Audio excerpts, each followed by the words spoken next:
going to take the North and never give it back. So that's a good pick. You get the corner. Man, I'm confident in our offense. That's for sure. Welcome back to the Unbearable Sports Podcast. I'm your host, Brad Barron. Make sure to like and subscribe out there on YouTube. Also, rate the show 5 stars everywhere you get your podcast. We continue to raise money for St. Jude's Children's Hospital.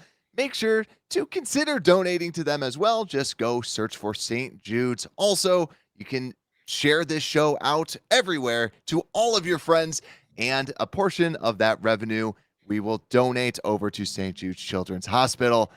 First, PayPal. How you doing, my friend? Not too shabby, Brad. Yeah, it's been a pretty good weekend so far. A lot of time outside, which is always really nice, soaking up the sun and everything. But something I did that was fun last night when I wasn't outside was I watched Dune, and that was a really, really good movie. Yeah, it was like a big movie. I think it was 3 years ago or so. It came out, like the first one came out like 40 years ago. And yeah, it was a fantastic movie. It was like the graphics and all the special effects were really, really awesome. So it kind of starts off kind of slow and it's kind of confusing. But yeah, I've heard great things from the books. Obviously, like most movies, it's always like the books are better than the actual movie, but I never read the books or anything because I'm just too lazy, I just wait for the movies to come out. So the next one's coming out in November, so I'm kind of preparing for the part 2. I thought it was, I saw it too. I thought it was more so okay, and I think it might have been because I was hyping it up because it looked so cool. But it was still, solid movie, very, very good. But I actually, whenever someone says that they like the books more, then I think of, I forgot what comedian it was, but someone was saying, they're like, how arrogant are you that you you're like, I read this book and it goes in my mind better than what it would be in a movie. And I always just think of that where, like, I get where the comedian was talking about that, but I'm a movie guy. Just let me see the movie rather than the book. So I'm right there with you. It takes 2 hours instead of 2 years, for me to read books. It was a lot shorter. No, for sure. So today we are breaking down the quarterbacks. PayPal. We only have 2 more of these camp previews, the camp countdowns before camp, because we have one today for the quarterbacks, then defensive ends, and we are praying that they sign someone, because then on Sunday next week, we'll be actually talking about our camp storylines because camp will be starting. So quarterbacks today, let's break this down, and we are going reverse order because Justin Fields is the main headliner that we got to go through. Backups aren't as interesting, so we're just going to get those out of the way. So first, we're going to be breaking down departures. Then we're going to be talking through the backups. Then PJ Walker, Justin Fields, and as always, our over-unders. And did we get better? So let's start things off with our departures. And really, when we're thinking about our departures, the big name is Trevor Siemian. Trevor Siemian and Tim Boyle as our departures. PayPal. Was this a sorrowful departure for Trevor Siemian for you, or how did you feel? Trevor Siemian, he did his job. It was kind of like when it reminded me almost of like a Andy Dalton situation, kind of like you just bring in kind of a veteran, maybe help Justin Fields out. Not really necessarily with his game because they have 2 complete different games, but like help him with his mentality, help him like just understand the offense or understand kind of what he's gone through as a quarterback through, however he's been in the league for. So he did his job, and I always come back to that one game where I think he really showed Justin Fields like you don't have to be running all over the field to get passing yards. Like you can trust your receivers and throw it to them. Yeah, we always come back. That was Chase Claypool's biggest game was when Trevor Siemian played. Yeah, and going back to that, I actually have the stats up. That was against the Jets. He was 14 of 25, 179 yards, 56% completion. Not great, but 1 touchdown, 1 interception, sacked twice. Yeah, it's not great, and I think they saw he wasn't gonna be like a savior at the backup, but he didn't stink at the backup position. And yeah, Mhm. I 100% agree. After Trevor Siemian played, you started to see the running backs getting a little bit more out of the backfield than what they did before. Like Justin Fields saw that on tape, and I think that's what was so beneficial, if you will say, about Justin Fields being out for a game or so was he was able to see, "Hey, I saw that you threw it to David Montgomery 3 times." Right? He never Yeah. threw it to them. Darrington Evans had a catch. It was nice to just at least see them get involved, and that was Kari Blasengame's only target he had all year. Wow. Yeah, and it's like you see he only got it's crazy to say he only got sacked twice. Like that was nothing for us last. Like twice was nothing. Like, Justin Fields, it was like at least 3 times a game. And it's like a guy that is not very mobile was able to he's still decently mobile, but was able to not get sacked as much as a guy who is faster than everyone on the field. So hopefully that kind of maybe clicked in Justin Fields' head of like instead of just trying to go for the deep ball, like just do some check downs, like my boy, Trevor Siemian, or start throwing it deep and trusting my receivers like Chase Claypool, who Yeah. can one of the best, really great jump ball receiver in the league. Yeah, and we'll definitely talk about that a little later with, some of the Justin Fields stuff, but before we switch over to our current backups, I just got to tip my cap to Tim Boyle, as a final send off. Thank you so much for throwing 2 interceptions, going 2 for 8 last year. That was phenomenal, helping us secure the number 1 pick, a true American, Tim Boyle. Thank a, you. I a tip my true cap. I tip my hero. cap to you. Hey, So Brian, I don't know about you, but I thought that was gonna be Nathan Peterman's job. I thought that was his job. That's why we had him, was to put Peterman in those situations of, hey, we need to lose. Let's put Peterman out there. So let's talk about that because Nathan Peterman is still on the team as part of our backups. So Nathan Peterman last season was 14 of 25 for 56% completion, 139 yards, and 1 touchdown and 1 interception. And Nathan Peterman is back with the team. So no matter how much we say maybe he's great in the room and or maybe they just like him as a backup, right? You never know what's actually going on behind closed doors, but Nathan Peterman is still our backup, and he continued on from what Tim Boyle was doing. Or actually, was it the opposite way? I think they actually put Tim Boyle in afterwards. Yeah. But no matter what, Yeah. we got smoked. And that's what we wanted to see out there. They understood what to do. And Nathan Peterman is back as the backup, but he's not on this list that we have up for those on YouTube. But someone to at least mention as a potential backup is Tyson Bagent, the quarterback out of Shepherd, undrafted rookie free agent. He is just about 6'3". And last season for Shepherd, he had 4,580 80 passing yards, about 69.9% completion, so just about 70%, 41 touchdowns, 8 interceptions, 71 rushing yards, and 5 rushing touchdowns there. So incredible stats at a lower level of competition. PayPal, He's I a gunslinger, Brad. yeah, He's a gunslinger, and that's something it'd be kind of fun to see, like, can he almost take Peterman's job? Like, I feel like we're gonna have 3 quarterbacks maybe on the roster, and then have at least kind of that backup. He sounds like probably more of a practice squad guy, but he could be fun if he ever is in, and if we ever do need to call him up. Um, he absolutely balled out in Division Two. Like, he was 4-time All PSAC Offensive Player of the Year and All American. So he definitely has the rankings and accolades. But it's like, all right, it's D2, So let's see if he can catch up to this speed of the game.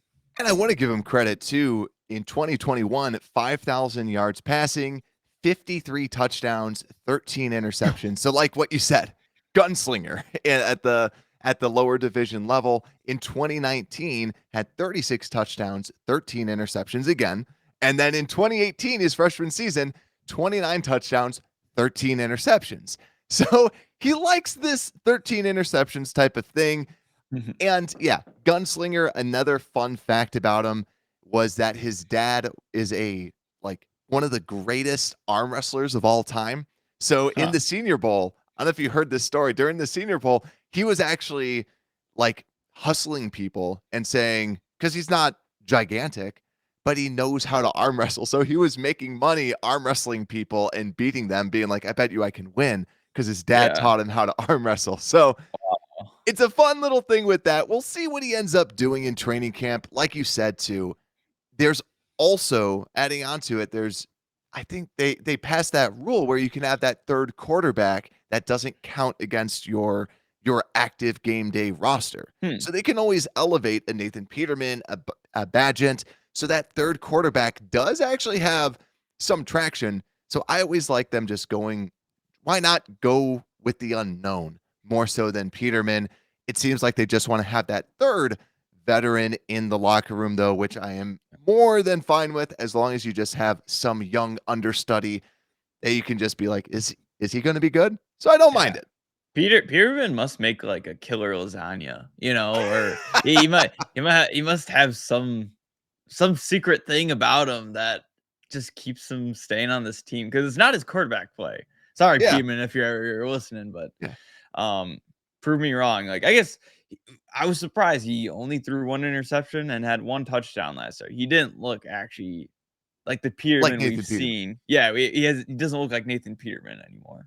Yeah, because for real, when you look back at his stats, he was always throwing more touchdowns to the other team than anybody Yeah. else, right? I'm looking back at it. Buffalo, 2 touchdowns, 5 interceptions, 1 touchdown, 7 interceptions. Because, yeah, I think every Bears fan remembers back in 2018 going against Nathan Peterman and it just being Oh yeah. glorious. Like, Oh I think Eddie Jackson had 2 defensive touchdowns. It was amazing. It was incredible. But that's enough Peterman talk for today. Let's go over to PJ Walker. So, this is the big change, right? PJ Walker comes in and essentially is the new Trevor Siemian for us, PayPal. And a little bit about PJ Walker. He is 28 years old. He had 731 passing yards last season, signed a 2-year, $5 million deal. So $2.5 million a year. He's listed at 5'11", 210, and going into his 4th season. But he made he made his name in the XFL for the Houston Roughnecks. Very athletic quarterback, very similar to Justin Fields, but 3 touchdowns, 3 interceptions last season. PayPal, I guess I know that we go through, is this an improvement or not at the very end of the show, but I'm pretty sure backup quarterback isn't going to move the needle too much. I Yeah. guess when we're thinking about Siemian versus PJ Walker, do you see this as an upgrade or do you see this as a downgrade?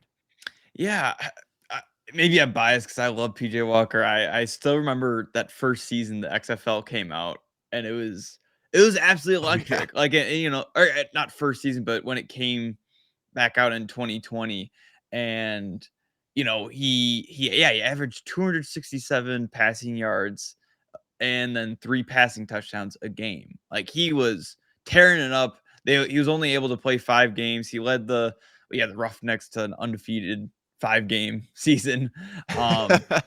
But man, like, it's awesome having a guy that just complements Justin Fields' play. Like, actually, they have that similar play style of they're gonna run it and they're gonna get out of the pocket and they're also gonna throw it deep. Um, and PJ Walker can hopefully relate to him more of being like, hey, like, I've learned from my experiences, now I'm a lot older, of like, hey, maybe stay in the pocket more, like start using your check downs a little more, like maybe make this decision quicker, basically see the game more through Fields' eyes rather than like a Trevor Siemian where he's like, I never was able to run like you, so I can't, I can't help you out. So Yeah. PJ Walker could definitely relate to Justin Fields and probably help him steer him in the right direction. And so I'm just excited to see what he can do to really relate and help Justin Fields grow this season. And I know we talked about this last year, right? Anytime that we're talking about getting a backup quarterback, it's very important to have a backup quarterback similar to your starter. So, like you said, the fast running, very similar to Justin Fields. And yeah, we want Justin Fields to be passing it a lot more, but that's where the Andy Dalton thing never really made sense because Andy Dalton is a system guy, more of a passer. He might have he ran it a decent amount back in the day, but yeah, he was not a good complement to a Yeah. Justin Fields. Now, yet again, Justin Fields fell. They weren't planning on drafting him that high, and it just so happened to be that way. So it's nice to see someone, or even like Simeon, isn't very similar to Justin Fields. That didn't really make sense. But I will say, I do like Trevor Simeon more as a backup, but I like the fit better with PJ Walker overall, former DJ Moore teammate as well. And he did throw for over 300 yards in a game. It did go to overtime, so there was that factor as well. But I'm looking at DJ Moore, 152 yards and a touchdown, and Terrace Marshall, 4 receptions for 87 yards. So like you said, the deep ball aspect is still part of his game. Now, I've also heard too, some people that were at OTAs at minicamp saying that PJ Walker did not look too bueno out there, did not look too good. Now, yet again, new offense, new system. I chalk that up to a lot of that. But yeah, you're not going to be cutting PJ Walker after a 2-year deal and having Peterman as the backup. I still like this signing, even though that, you know, there's rumors floating out there with people that were there saying, didn't really like what I saw. It's a backup. We hope to never see him out there. Yeah, I think we've gotten to the point too. Like, obviously, you want a veteran to kind of help Fields, but I think we've gotten to the point where it's like, all right, now the ball's kind of in Fields' hands, Yeah. of maybe not relying too much on having a veteran quarterback to help him out. Like, he's kind of he should, he is the best quarterback out of that, locker room of it's not like how when we had Andy Dalton, where like, okay, like Andy Dalton is better than Fields. Like when Fields was a rookie, it was like, Yeah. okay, like He threw it better. yeah, he was just better. It was like he knew actually how to play. Yeah. And it was like Justin Fields was still learning. Now it's like, Yeah. all right, Fields, ball's in your court. Like you're the one that's taking all the ownership. And we have these guys to complement your game of, if you do get injured, we don't have to completely change The our offense. system. Change the offense just for a backup. And last little thing before we move over to Fields, I think to that point, it does kind of show a commitment to at least a more mobile type of an offense. Yeah. Because having a quarterback that can run is very advantageous in playing to his strength, right? You want his strength to be his passing. But let's be real here. We haven't seen somebody with this type of natural just speed. Like his pure speed is something that I haven't seen. I thought Michael Vick was more quick, but Justin Fields is more speed. And that's where I think that he separates himself because he does have that. And it is a weapon, but man, he does get banged up. But let's talk about the man himself. Yeah, before I guess there was one backup. I still always this is quick. I still wanted Ian Cunningham. I still wanted him as a backup, but I guess there's no point in getting a rookie, I guess, like wasting a draft pick on a rookie quarterback when we already are invested in a quarterback with Justin Fields. But that was something I was really hoping we would have picked up to have, even though we do have PJ Walker, then it's like, all right, Peterman is not going to be playing in the Fields PJ Walker system. It's like we still kind of need that third quarterback just in case. Yeah, you mean Malik Cunningham? Yeah, Malik Cunningham. Sorry, yeah. I was like Ian Cunningham. You're like, you what? Assistant GM, come down. Ian Cunningham. Sorry. Yeah, Malik Cunningham. Yeah, coming down. Yeah. But I was right there with you because I'm like, I know it's Cunningham, but I can't remember his last name his first name to save my life. But no, I agree with you there. But yeah, so let's move on to Justin Fields then and start talking about what to kind of expect. So Justin Fields, big season last year, but not necessarily from a passing perspective. So last year had 1,143 rushing yards, 2,242 passing yards, 11 interceptions, 17 passing touchdowns going into his third season, 6'3", 228. And PayPal, overall, PFF ranked him as the 23rd best quarterback according to their rating system, but he had a 70 with a 70.2 overall and had a 91.5 rushing grade. So what that really showed, though, is they didn't really like him passing the football, but his rushing was absolutely insane. PayPal, let's continue to talk a little bit about last season. I guess, how would you quantify, what do you think about Justin Fields last season? Yeah, it's hard to see his stats and really see like what he contributed to the team, and like you like seeing how he could control kind of the huddle and kind of control the game when he had no help from anyone. Um I still see so many, guys on Twitter, not Bears fans obviously, but like, Justin Fields is probably one of the most hated quarterbacks, or, most hated on quarterbacks in the league for just like no reason, people saying he can't throw, all that. And it's like, man can gunsling. He just had no help last year. Like one of the worst offensive lines for pass protection wise, and no help at wide receiver, like absolutely none. Like one of the worst for both ends. So that's where you saw he was just would run the ball because he probably felt like he had no help. And then this year you're like, all right, now he does have some help. Um so I think last year was kind of his growing process. You could see he was taking leadership, and that was huge for him to it seemed like his team when the first year he was here, really wasn't his team at all. Yeah, and the way that I feel about Justin Fields from last season, it's like if you play a pickup game with people and your team sucks. Because I've had this like in basketball where everyone around me, I'm like, you can't score. You aren't going to be able to make this. So then you just have to put the team on your back and just do what you can. And it might feel the way like when PayPal, you and I play a video game together, you are significantly better than I am. And I just am there for fun, right?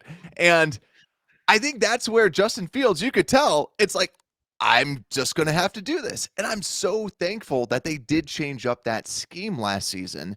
And when you look at just the QBR metric, and now QBR, I will say, is very, very, very skewed to people that can run. If you can run the football, it does favor you. If you look at weeks 1 through 6, he had 4 touchdowns, 5 interceptions. His QBR was 34, which was the 27th in the NFL. Then from week 7 to 18, he threw 13 touchdowns, 6 interceptions, and he had a 66 QBR, which was 4th best in the NFL. Hmm. And that's where you kind of talk about, that's just a simple little stat that ESPN has. But what that is showing is when we switched the offense around and said, listen, those receivers aren't going to be open for you. You just run the football. And we switched it to be more catered to accentuate his running ability. You Mhm. saw that the offense it was fun to watch. Like, we only won 3 games, but I will rewatch games because Justin Fields was just that electric and made it that, Yeah.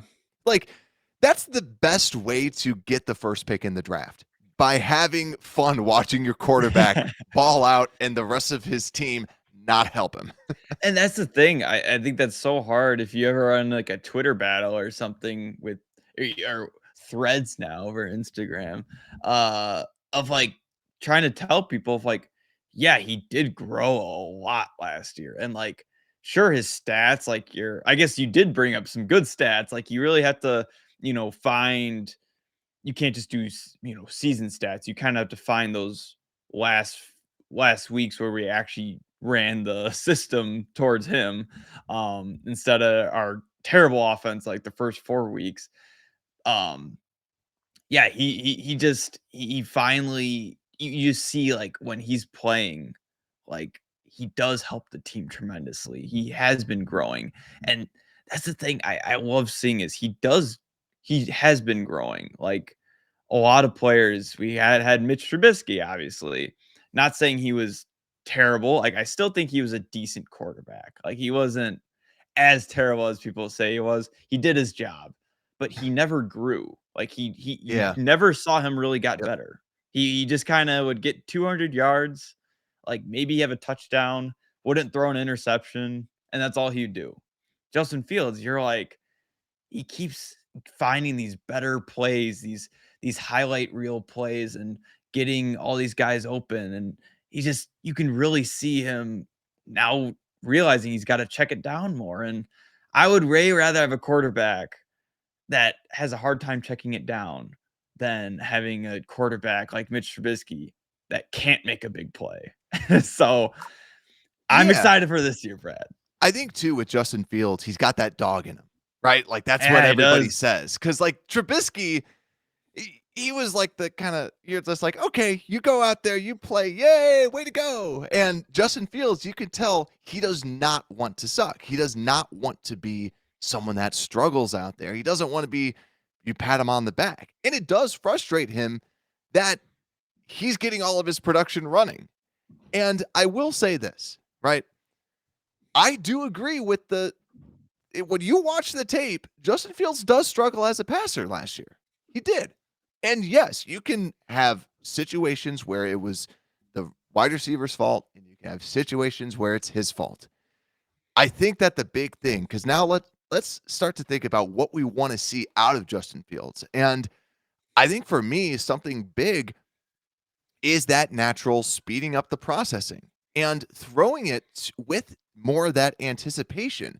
And I'm hoping that because of having DJ Moore, right, we're hearing that he is force feeding DJ Moore. By him having DJ Moore, then, does that allow him to get more comfortable? Like, hey, I can throw it to this person who has a step on someone, who has 2 steps. I don't have to wait until someone is wide freaking open. I can throw it with the anticipation, and then hopefully that kind of breaks that mold and helps him turn into that big jump that Josh Allen had, that like a Jalen Hurts, kind of that big movement that we're expecting out of these quarterbacks. Yeah, it's crazy. That Josh Allen I think is so slept on. You know, we've heard of the comparisons of Jalen Hurts and Justin Fields like every day of the week, you know. But that Josh Allen comparison, yeah, in 2020 when they picked up Stephon Diggs for pretty good deal, I'd say. Um, he the like Josh Allen's stats just went through the roof. Like the season prior, he had 58.8 completion rating with 3,000 yards, 20 touchdowns, 9 interceptions. And then the year they got Stephon Diggs, that completion rating went up to 69.2%, 4,500 yards, 37 touchdowns, 10 interceptions. So he almost doubled his touchdowns and then added 1,500 yards, and completion percentage went up like 11%. Yeah. So that number one receiver effect is huge. And you can also play, you know, he did have another year under his belt, you know, and all that stuff, but it has a lot of similarities to Justin Fields because they both turned 24, and it was also their 3rd year in the league and their first time really having a number one receiver. So like, it's interesting when you see a comparison like that because Josh Allen now he was probably one of the Inaccurate. most Yeah. inaccurate, turnover-ridden quarterbacks, which kind of Justin Fields has been. He's been so turnover ridden. Yeah. And then turns into one of the best passers in the league.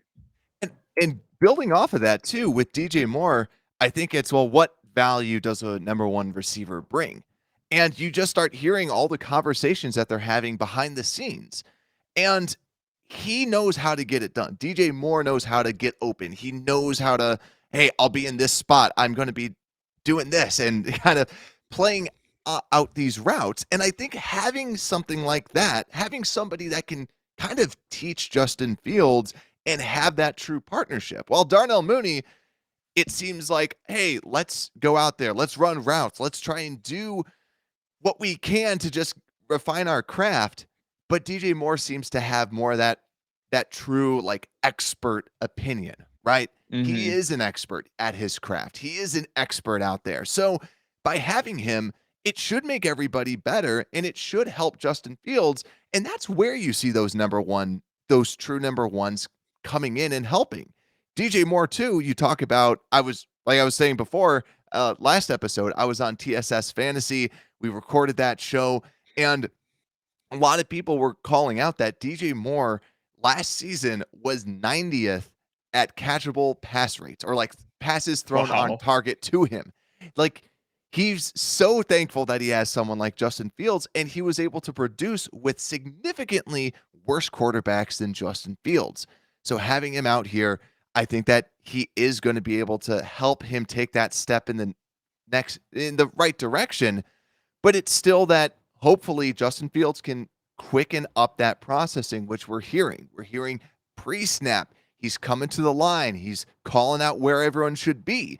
And also, that's what we didn't see too much last season. So hopefully that extra season, the better receivers, that it lets him take that next step as a quarterback. And he is trying his hardest to refine his craft so that if things don't go great from a passing perspective, he's doing the best that he can to make it happen. Yeah, a lot of the great quarterbacks now you see, they will audible, like kind of what you're saying with him knowing the offense. You'll see them, because they're so comfortable with the system that they will audible like themselves and be like, hey, like I see, they're playing this coverage, or I see something, like let's audible to this play.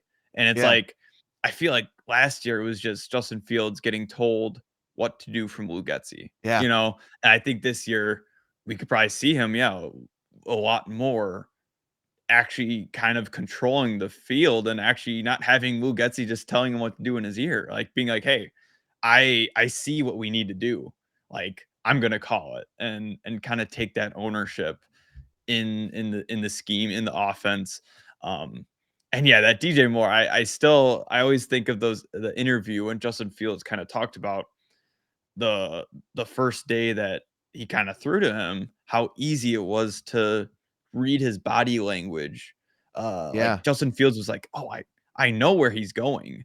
And thankfully it's like not the other way, like cornerbacks and defensive backs don't know where he's going, but Justin Fields was saying how easy it was to just be like, "Hey, I know where this receiver is going to be."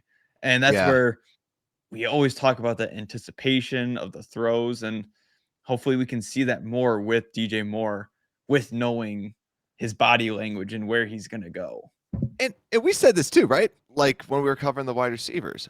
Why not throw it to me the same way that you throw it to DJ Moore? And so hopefully Yeah. that opens people up, because I am down on Chase Claypool this year from a fantasy perspective and just hence then stats perspective as well.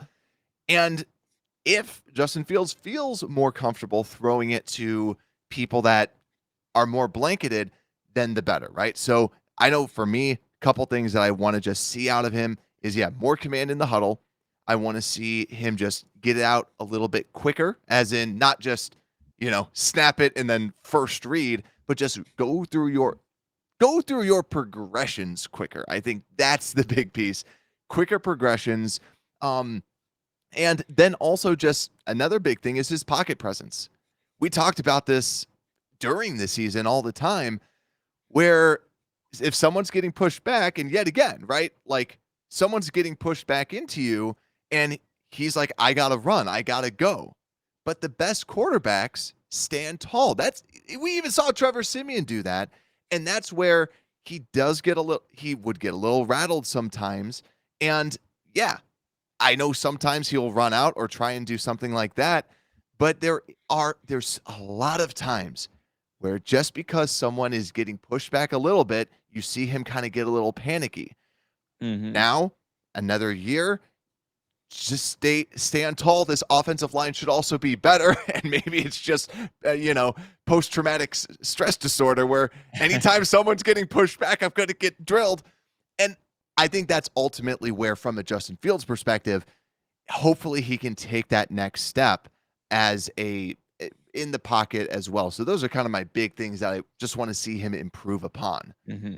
Yeah, that's where I still think, I mean, it's that extra year of confidence in the system, but also kind of having, the people around him of like, I think we had to kind of read between the lines. Obviously, it was never directly said from him or anything, but last year you have to be like, he did not trust his teammates. Like, He at didn't. least some of them, like his offensive line, like some of the offensive linemen. Like, how could you trust Larry Borum when he's getting literally pushed back every snap? Same with Mustafa. Like, how can you trust those guys? And Yeah. how can you trust the system when it's changing every single week with who's out there on the offensive line?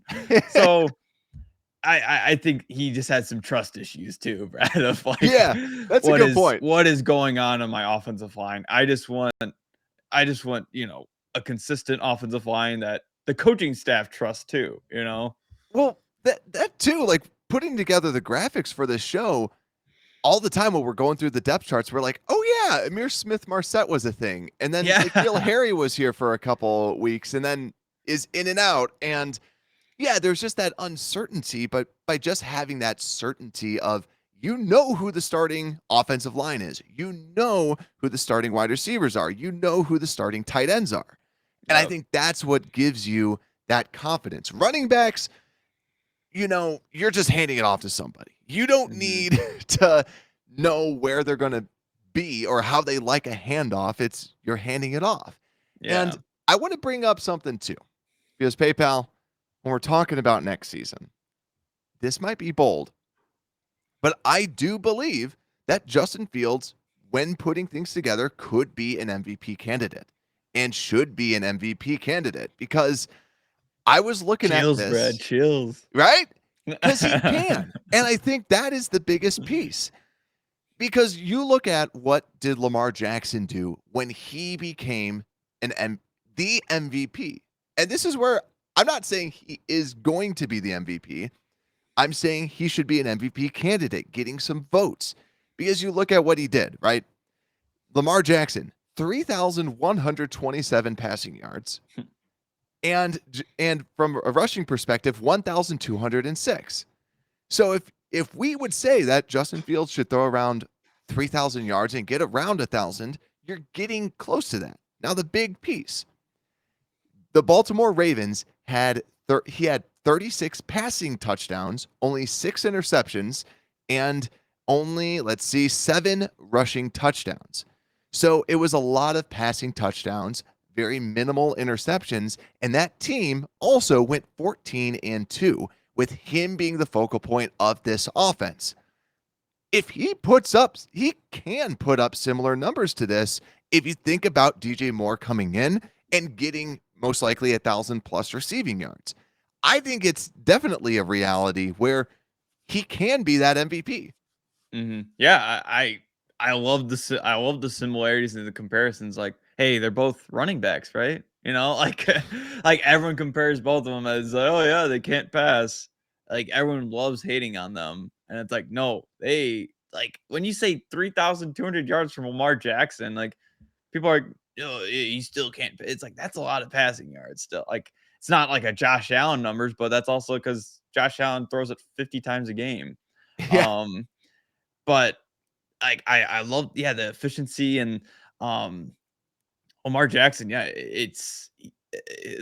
has his connection with Mark Andrews because he doesn't really have receivers. So I think I still think that Fields kind of has that connection now with Komet. Like I think he has that reliable target where he can kind of do those check downs and just throw it to a big body guy that still has that speed and can get that separation.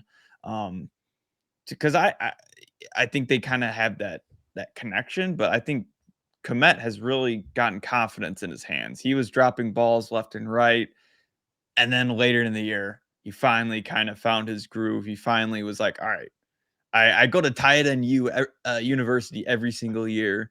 Like I got to show that I've been attending class. Yeah, and one thing too, I want to clarify what we mean, or at least I know what I mean by checkdowns, right? Yeah. It's taking what is provided to you. I think that is the big thing. Like, I don't know if you're the same way too when you say that, PayPal, because to me, it's like it's what Aaron Rodgers used to do. Aaron Rodgers would always sit in the pocket and wait for something big to happen and go for the big play. And then eventually he's like, wait, I can just get these easier plays, these easy checkdowns, these easy slants, and pick up yards this way. It's make the game easier for yourself, not harder. And that's at least like I know what I mean by Yeah. just take the easy stuff is the Yeah, big like piece. yeah, like inside, I'd probably say like inside 4 yards. I would say is kind of like a check down in my book. Like just kind Yeah. of a pass that's kind of it could take literally 2 seconds to throw it. Just a quick throw, or yeah, just it's usually kind of a quick inside 4 yard throw. Like it's not like a play that's going to take 5 yards 5 seconds to develop. And last little bit, and then we could go to our over unders because we've talked about the hate for Justin Fields. And I will say, I think that the big reason why he might get quote unquote hate is because he hasn't been a polished passer, right? That's what we've been saying. There's a lot of things that he can do from a passing perspective. But then I know us Bears fans, we love him because we see that he puts up 30 plus points by himself, right? Yeah. We see how dominant he is. And people, all they see is, well, he ran it a lot. But what they didn't see is that it was a called pass. He went through his offensive line because his offensive line was letting up people, and he ran 50 freaking yards for a touchdown. So we see his elite plays. He's got superstar written all over him. He just needs to button up this passing, and that's what makes him so exciting. But PayPal, let's move on to the over-unders because now let's put our money where our mouth is and talk about what we think Justin Fields will be able to produce from an over-under perspective. So PayPal, you wanted to go first, right, with the rushing yards? Yeah, let's do So it. rushing yards, I have the line set at 1,000. Do you think he's going to be able to beat that? Keep in mind, too, Lamar Jackson has only gotten over 1,000 rushing yards twice. That was in his MVP season and the year after where he got 1,005 rushing yards. Hey, well, Justin Fields is he's a big game runner, so like he gets yards like it's nothing. Um, but I gotta say, I wouldn't be surprised if he does break 1,000 because we just saw so many times last year where he had just that's at least like 100 yards a game, like 80 yards. I'm trying to do some mental math, but uh, like I think he could do it. But I guess for my sake of what I want the Bears offense to be next year and not have to rely on Justin Fields to run. And I think they will do that switch to hopefully, you know, decrease his injury, and actually have him play a full season. I think they're gonna kind of decrease his rushing yard reps. And like you said, he's not gonna have to actually just scramble out of the pocket like he did last year. Like we had so many passing plays and he just have to run for it. So with that being said, I think it's under. He's not going to be running it as much, which is in turn going to decrease his rushing yards. I agree too. I like how you stated that because he should have less designed runs. He should have less designed runs. Unless they're like, you know what, we got to just win games again, and that's when, like, I love that they run it with him, but it's always so scary because he got better at taking hits, Yeah, like he throughout the did. season. But the beginning, anytime he would get hit, His head would head, hit the ground and yeah. yeah.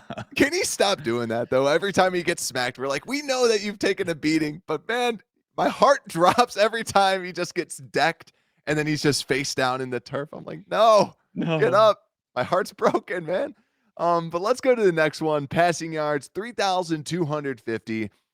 What do we think about that? And where that would rank last season is he would be the 15th Hmm. quarterback from a passing yards perspective, right behind Derek Carr and Russell Wilson and Tua. that being said, I feel like he's going to be around this number. And like we said, too, with Lamar Jackson's MVP season, playing 15 games, 3,100 yards. Because of that, I do think Justin Fields hasn't really been fully healthy. I do think it would be slightly under. I think it's going to be around this number. So I hate saying slightly under, but I do think it should be around 3,250. And if we keep in mind too, that's 1,000 yards more than Yeah. what he had last season. And I think based on the receivers, the tight ends, my level of expectation is it should be over 3,000. So I'm thinking 3,000 to 3,250, I think is where he's ultimately going slash should land. Right, we're on the same page. I was gonna say the same exact thing. I was like, yeah, 3,000 yards Right there. above 3,000. Yeah, in between the two, because I think that's gonna because that getting above 3,250 is a lot. It is a lot, and it's hard to get to. Like you think of like a Derek Carr, and you think of I mean, Tua had a great season, but it's more because of his injuries. And Derek Carr, like, I think he's a good passer, but he Yeah. didn't. He barely reached that.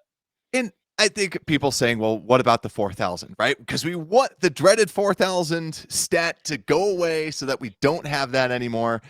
And it's, well, what did Josh Allen do?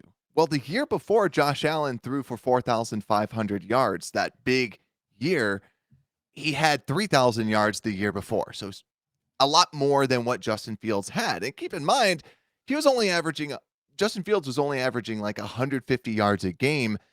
Yes, asked to run a lot more. It's a huge expectation to expect someone to double their passing production from 2 seasons. So yeah, I think it should be around that. And if it's over 4,000, I might cry it with joy. Yeah. I think you will see 2 grown men cry on this podcast. We're going to the Super Bowl, Brad. Yeah, we have a superstar on our hands. If he has 4,000 yards and knowing what he can do on the ground, it's like, my God. Like, honestly, if he throws more than 4,000, this is a bold take. He would be up there. I think then people are talking about him like they'd be like, well, Josh Allen. Well, Justin Fields is faster and a better runner and better at this. Yeah. That's what type of a season 4,000 yards would be for Justin Fields. Yeah. But let's go over to interceptions. PayPal, the line is set at 10. You've mentioned this before. Justin Fields, kind of turnover prone. I will say he did not fumble as much as he did his first season, but the line, I have it set at 10. Where do you think his interceptions are going to go? Yeah, I think it's under. Yeah, he had 10 the first season, I think 12, 11, yeah, 11 or so the year before or last year.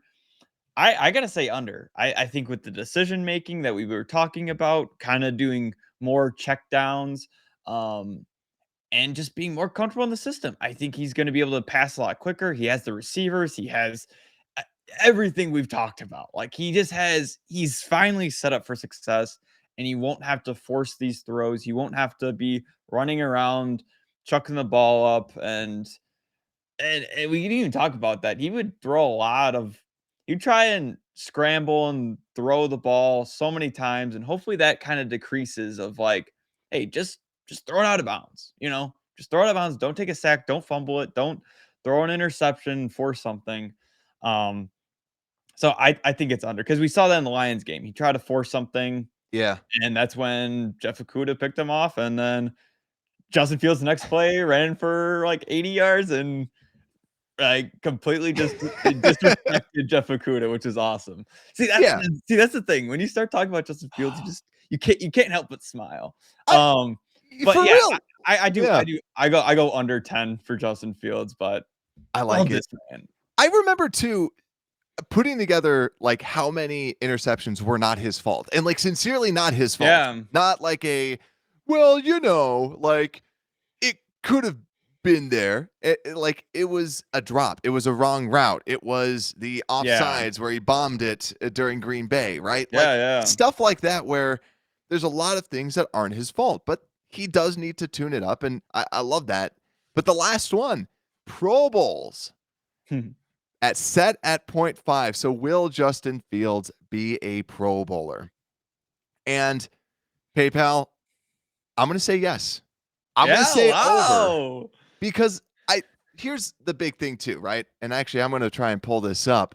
Look at the quarterbacks in the NFC. And when you look at the quarterbacks, right? Because you get 3 quarterbacks that go in, and right, I think because of his running, also he is a fan favorite, not just Bears fans, NFL. A lot of people in the NFL love Justin Fields because of the explosions. You see the highlights, you see what he's capable of doing, and I think he's going to do something very similar. I think and now Aaron Rodgers not here, and you're just going through the list. Do you see Jared Goff or Kirk No. Kirk Cousins going in over there? And then you look at the Cardinals.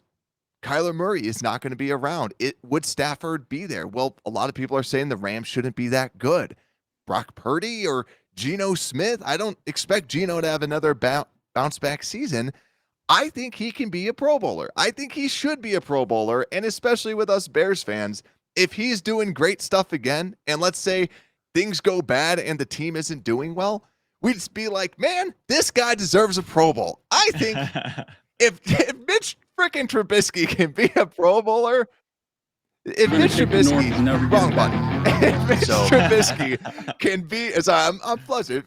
Trubisky can be a Pro Bowler, then Justin Fields can. I think he does it this season. Yeah, there's nothing that can get Bears fans' emotions like going like it's like when I was talking about with interceptions. You just like start getting like this like not like an inner demon. You just start getting taken over and you get flustered because it's like don't you see how good he is and he just doesn't get the respect that he deserves. And that's always something that just gets us all flustered. It's the idea of he does superstar things, right? Yeah. It's that superstardom that you see on display. It's like Blake Griffin when he was dunking like crazy. And if someone's like, well, he can't shoot the ball, it's like, but just admire the dunks, admire the running, because he has this now. Or even like Giannis, when Giannis was dominant, like Giannis could just dominate and dunk, still can. And it's like, well, just wait till he can't shoot a 3-pointer. It's like appreciate greatness. Appreciate his game, The running is just next level. Even when people know it's coming, they couldn't stop it because of just his traits and just the superstarness of him. But yet again, superstar traits, right? This is in video games where he's got A+ potential and superstar as a development trait. He has to develop there this year. And PayPal, let's go to our last segment. This is going to be easy. Did we get better? Because I'm pretty sure, right? We're going to kind of ignore the backups. We talked about that. It's Justin Fields. If he should be better. If he's not, if he gets worse, then that's not even out. That's not even an outcome, Brad. Yeah, I think he envision that. All the reasons that we've talked about of the better players around him, consistent players around him, actually knowing who's around him, they're better and they're consistent, having a consistent coaching staff, consistent offense, having a number one receiver, having an actual tours, everyone fitting in their roles basically.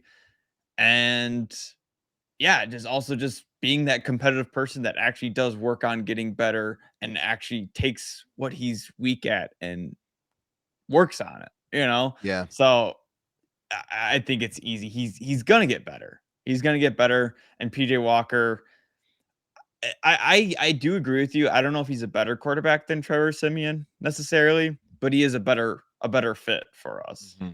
And it's good too, because when you have quarterbacks running the same system, then you have this buddy, right?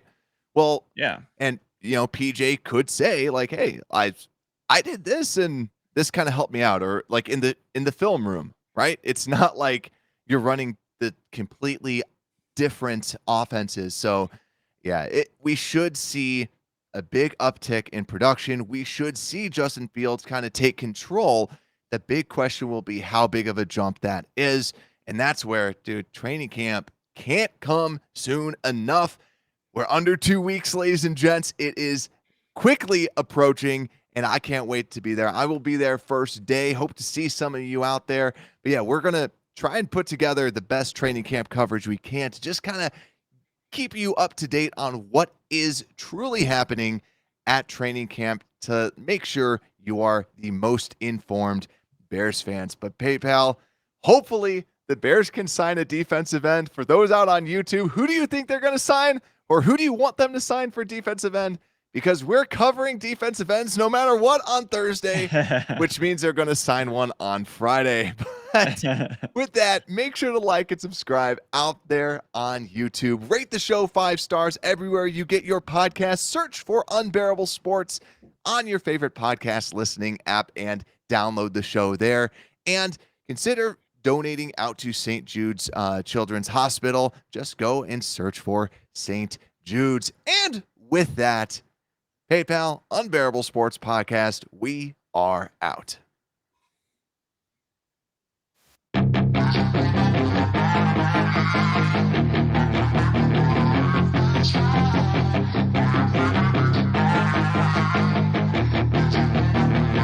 Yeah.